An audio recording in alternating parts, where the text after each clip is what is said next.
नमस्कार मित्रांनो, मी स्वाती तोरसेकर एशा पृथ्वीमध्ये तुमचं स्वागत करते. 22 नोव्हेंबर रोजी श्री राजनाथ सिंग आपले संरक्षण मंत्री यांनी दिल्लीमध्ये एका सिंधी असोसिएशनच्या सिंधी समाजासमोर एक भाषण करत असताना सिंध हा कसा भारताचाच एक भाग होता, त्याची संस्कृती कशी भारताशी जुळती मिळती आहे आणि आज सीमा अशा ठरवल्या गेल्या की ज्यामुळे सिंध भारतामध्ये नाही, पण सीमा तर कधीही बदलू शकतात. सिंध पुन्हा भारतामध्ये येऊ शकतो. असं जे वक्तव्य केलं, ती त्यांची विशलिस्ट म्हणजे त्यांच्या मनामध्ये असलेली इच्छा त्यांनी बोलवून दाखवली होती का भविष्यवाणी केली होती? हा प्रश्न प्रत्येक भारतीयाला पडला असेल.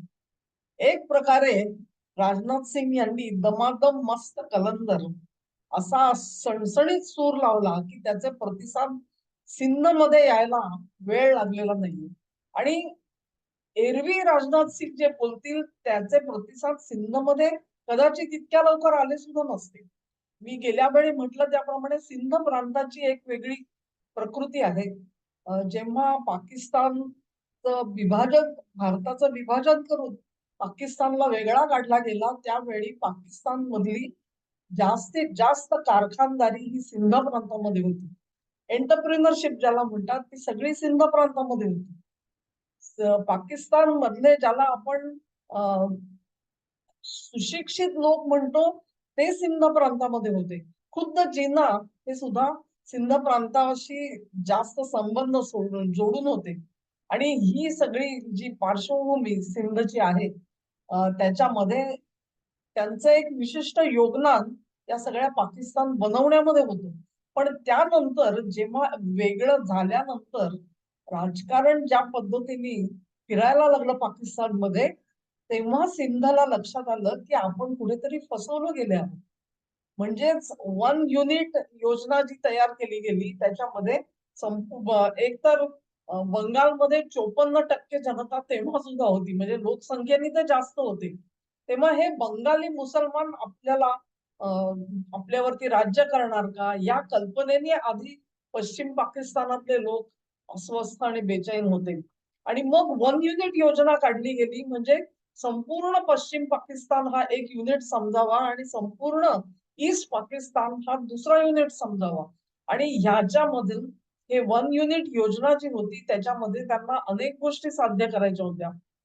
त्याच्यामध्ये हे जे प्रांतिक जे सगळे भेदभाव होते ते प्रांतिक भेदभाव मिटवून टाकण्यासाठी म्हणून वन युनिट योजना ही वापरली जाईल अशी भीती पुन्हा एकदा सिंधला वाटायला लागली. इतकंच नाही तर संख्येने जास्त असलेले पंजाबी पाकिस्तानी आपल्यावरती मिरे वाटायला लागतील ही त्यांची दुसरी साधार भीती होती. आणि म्हणून सिंध बिलकुल तयार नव्हता. वन युनिट योजनेनुसार एकच एक उर्दू भाषा सुद्धा इथे लादली जाण्याची शक्यता होती, जी सिंधच्या लोकांना नको होती. त्यांची स्वतःची सिंधी भाषा होती. तेव्हा अशा प्रकारे आपलं वेगळेपण जपण्यासाठी सिंधचा समाज हा उत्सुक होता. कुठलाही समाज उत्सुक असतो मित्रांनो, त्याच्यामध्ये काही गैर नसतं. फक्त अशा सगळ्या ह्या ज्या अस्मिता असतात किंवा वेगळेपण असतं, ते देशाच्या हिताच्या आड येऊ नये ह्याची काळजी ह्या प्रत्येक समाजाने घ्यायची असते. ती जिथे जिथे घेतली जात नाही आणि सीमारेषा ओलांडली जाते, तिथे तो प्रांतिक वाद जो आहे तो आपल्या डोळ्यामध्ये सलायला लागतो. ही गोष्ट भारतासाठी सुद्धा तशीच लागू होते.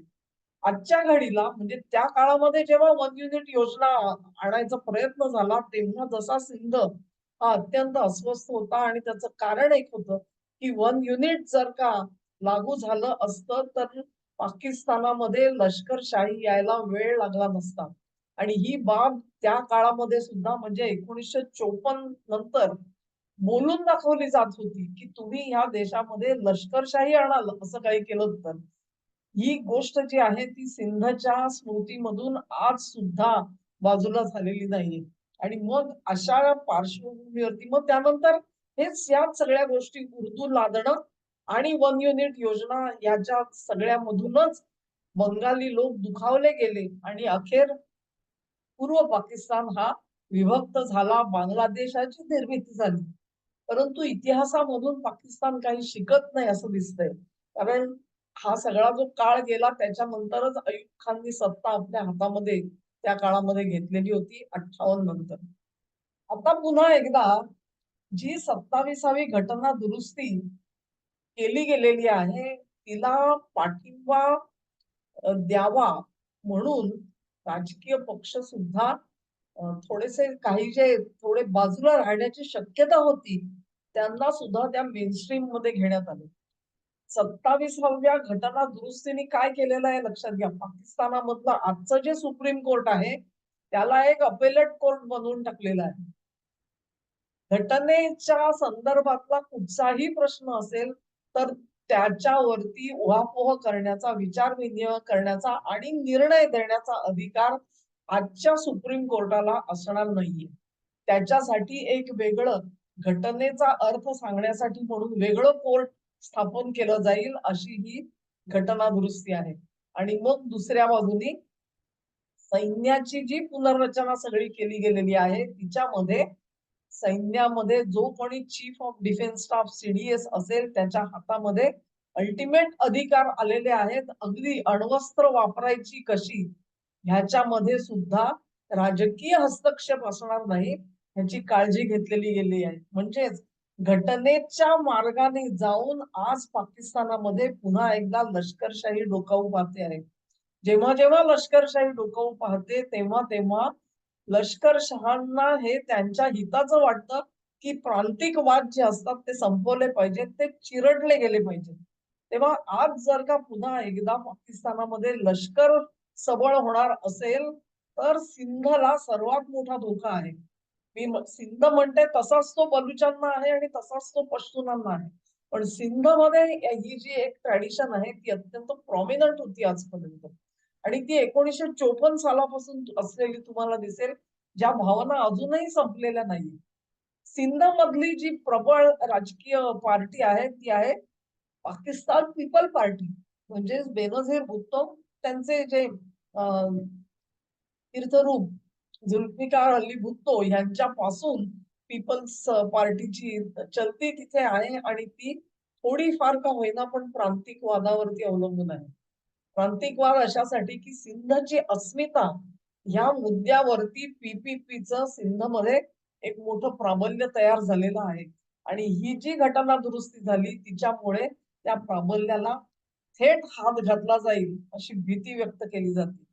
त्यांच्याकडे जी 2018 किंवा 19 मध्ये घटना दुरुस्ती केली गेली त्यानुसार केंद्राकडे जो काही कर जमा होतो त्यातला 57% कर सुमारे हा प्रांतांना दिला जातो आणि मग नंतर प्रांत त्याचा विनियोग जसा करायचा तसा करत असतात. पण आता 27व्या घटनेनंतर हा जो बॅलन्स आहे तो बॅलन्स कायम राहील का ही भीती प्रांतांना वाटते आहे. म्हणजे इथून पुढे केंद्राकडून आपल्याला मिळणाऱ्या पैशावरती घाला पडेल ही त्यांची भीती आता ती कितपत खरी ठरणार हे पुढचा काळ ठरवणार आहे.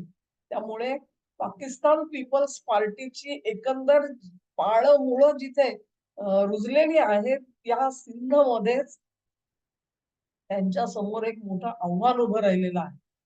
दुसऱ्या बाजूला पीएमएल म्हणजे पाकिस्तान मुस्लिम लीग हा नवाज शरीफ यांचा जो पक्ष आहे त्यांची सुद्धा रूट्स पंजाबमध्ये आहेत.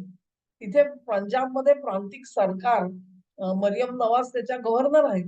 त्यांना सुद्धा हा प्रश्न सतावतो आहे, भेडसावतो आहे. पण असीम मुनीर यांच्या दांडगाई समोर काहीही चालत नसल्यामुळे शहबाज शरीफ यांनी ही घटना दुरुस्ती पास करण्याचा निर्णय घेतला आणि पीपीपीनी आपल्या सोबत यावं म्हणून त्यांना भेटण्यासाठी ते तिथे गेलेले होते.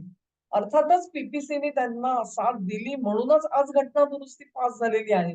पण या घटनेमुळे सिंध मधलं जे जनमत आहे ते पीपीपीच्या विरोधात गेलेलं दिसतं. म्हणजेच आसिफ अली झरदारी असतील किंवा आजचे बेनझीर यांचे चिरंजीव बिलावल हे यांच्या विरोधामध्ये आज सिंधमध्ये प्रचंड जनमत तयार झालेलं आहे. कारण 27व्या घटना दुरुस्तीला त्यांनी आपली मान्यता दिली. आता ही परिस्थिती जी आहे म्हणजेच सिंधमध्ये आधीच असंतोष तयार झालेला आहे 27व्या घटना दुरुस्तीनंतर. त्यात जेव्हा राजनाथ सिंग यांचं दमादम मस्त कलंदर आलं, त्याच्यानंतर सिंध मधले जे वकिलांच्या संघटना आहेत, त्या वकिलांच्या संघटनांनी त्याचा निषेध जवळ-जवळ 33 पैकी अर्ध्याहून अधिक मेंबर्सनी ह्या निषेधावरती सह्या केलेल्या आपल्याला दिसतात. त्यांच्या तिथे सभा झालेल्या दिसतात, निदर्शनं झालेली दिसतात. तेव्हा सिंध शांत राहील अशी लक्षणं नाहीत. सिंधमधलं जे सगळं जनमत आहे ते प्रक्षुब्ध झालेलं आहे. तेव्हा राजनाथ सिंग यांनी जी घोषणा दिली दमादम मस्त कलंदर, ती हवेमधली नव्हती. 27वी घटना दुरुस्ती 11 नोव्हेंबरला झाली आणि त्यानंतर 10 ते 11 दिवसामध्ये राजनाथ सिंग यांचं जर का हे वक्तव्य आलं असेल तर ते अत्यंत सूचक आहे असं मी मानते. आणि इथून पुढे लष्करशाहीला सुद्धा वरवंटा फिरवण्यासाठी, अन्यायाचा वरवंटा फिरवण्यासाठी कितपत स्कोप मिळेल हा प्रश्न इथे तयार होतो. कारण जेव्हा जनमत लष्करशाहीच्या विरोधात जातं तेव्हा त्यांना टिकून राहणं कठीण जातं. आता इथेच बघा ना, की इम्रान खानच्या निमित्ताने आज संपूर्ण पाकिस्तान पेटून उठेल अशी परिस्थिती निर्माण झाली. इथे सिंधमध्ये मी म्हणते तशी निदर्शनं सुरू झाली ती त्या मुद्द्यावरती. इतर पाकिस्तानामध्ये आणि पश्तुनिस्तानामध्ये इम्रान खानच्या बाजूने जनता उभी राहिली. ह्या जनमताच्या दडपणाखालीच अडियाला जेलचे जे जेलर आहेत त्यांनी समोर येऊन इम्रान खान जिवंत असल्याची ग्वाही दिली. इम्रान खान आजपर्यंत म्हणजे मला वाटते 25 नोव्हेंबर पासून सगळा तमाशा चालू आहे. 22 दिवस त्यांच्या बहिणीला भेटू दिलं नाही. तिला जिंजा धरून खेचत रस्त्यावरून समोर नेलं गेलं. पख्तुनिस्तानच्या चीफ मिनिस्टरला त्यांना भेटू दिलं नाही आणि हे सगळं करत असताना सरकारतर्फे एकही निवेदन आलं नाही. जेलरकडून एकही निवेदन आलं नाही की त्यांची तब्येत कशी आहे. संपूर्ण देशाला एकच चिंता होती की इम्रान खान जिवंत आहेत की नाही. मग त्यांच्या जीवित असण्याबद्दल एक साधं निवेदन देण्यासाठी जेलरला इतका वेळ का लागला हा प्रश्न आहे. त्याचाच अर्थ असा की जोपर्यंत दडपण नव्हतं तोपर्यंत मुनीर या सगळ्याला बधायला तयार नव्हते. पण जेव्हा जनमताचं दडपण यायला सुरुवात झाली तेव्हा त्यांना नमतं घ्यावं लागलं, 4 पावलं मागे यावं लागलं.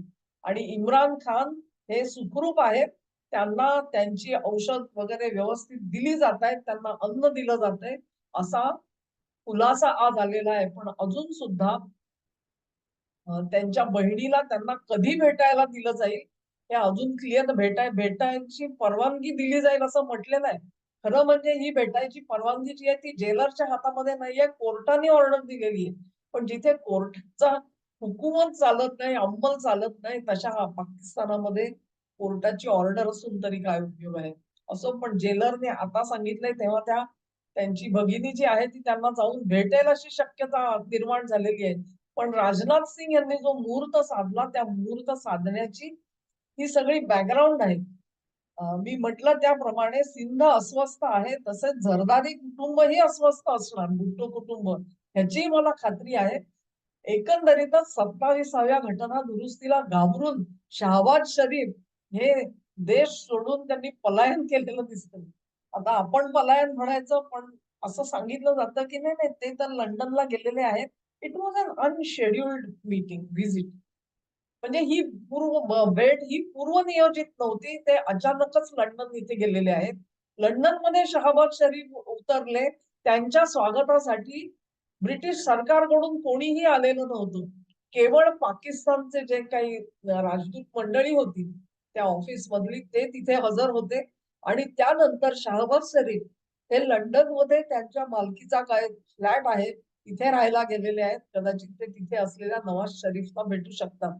तेव्हा शहबाज शरीफला अचानक देश सोडून का पळून जावं लागलं आणि त्यांची कन्या मरियम नवाज ह्या तर पाकिस्तानच्या पंजाब प्रांताच्या गव्हर्नर आहेत. पण त्यांच्यावर आज परिस्थिती अशी आलेली आहे की त्या स्वतःचं घर सोडून बाहेर जायला टाळता आहेत आणि सरकारने दिलेले जे सुरक्षा रक्षक आहेत त्यांच्यावरती विश्वास नाही. तेव्हा ब्रिटन मधून खास सुरक्षा व्यवस्था केली गेलेली आहे मरियम नवाजसाठी. त्यांचा स्वतःच्या देशाच्या सुरक्षा यंत्रणेवरती विश्वास नाही. त्याचं हे दुसरं द्योतक आहे. तेव्हा पाकिस्तानची परिस्थिती ही अत्यंत विस्फोटक बनलेली आहे. लक्षात येईल, राजनाथ सिंग यांनी उगाचच शिंग फुंकलेलं नाहीये आणि त्याचा अर्थ जो आहे तो आपल्याला त्या सिंध मधल्या वकिलांच्या बहिष्कारापासून दिसतो. एक लक्षात घ्या की मुशर्रफ यांच्या विरोधामध्ये सुद्धा पहिल्यांदा वकील रस्त्यावरती उतरले. 27व्या घटना दुरुस्तीनंतर सुप्रीम कोर्टाच्या 2 वरिष्ठ न्यायाधीशांनी राजीनामा फेकलेला आहे. त्या सगळ्या गोष्टी ह्या मुनीर कितपत पचवू शकतील हा प्रश्न आहे.